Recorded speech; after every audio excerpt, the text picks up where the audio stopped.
think what we're seeing is really the nightmare scenario for Rishi Sunak and the Conservatives. On one side, they're being squeezed, as you say, by the resurgence of Labour, the Lib Dems and the Greens, especially in those southern blue wall areas, which have been trending away from the Conservatives for about 10 years.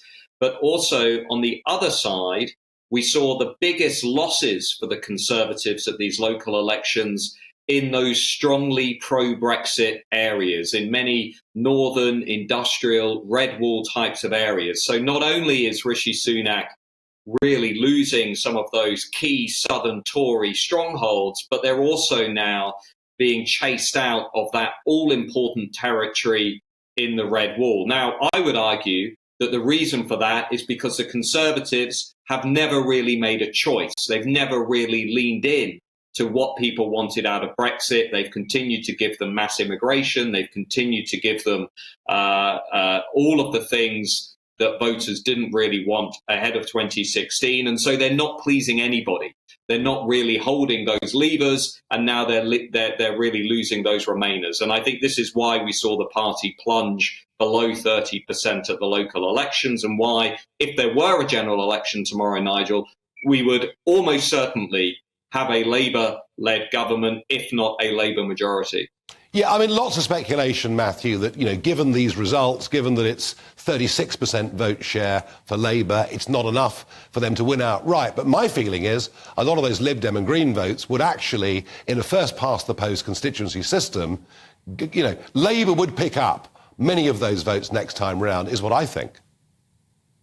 Well, look, remember, for the Conservatives, it's majority or bust at the next election. Nobody's going to work with the Conservatives. They need to be 3.5 points ahead in order to win a majority, and they're currently trailing Labour by 15 points in the national polls. Labour, on the other hand, doesn't even really need a majority to emerge as the largest party to be running a government. It can work with the Lib Dems. It could even work with the SNP. Of course, these local elections also, remember, don't take into account Scotland. So the worse the SNP do, as I did remind many Conservatives who were cheering on the demise of Nicola Sturgeon, the better the Labour Party will do, because it's likely to win back more seats north of the border. So, look, I think I'm broadly where you are on this. I think basically Labour are probably going to do a little bit better than these local elections would imply. I think the big grenade that's going to go off this year through the summer and so on is going to be the debate over migration. I think Rishi Sunak is going to struggle to bring down the numbers of small boats in the Channel, and I think the level of legal migration as we go through this year into 24 is going to shock a lot of people. No, I think that debate is going to come back with a vengeance. Let's just say that next week half a dozen aeroplanes took off fully loaded for Rwanda. Could he, if Sunak did something like that, could he turn this round?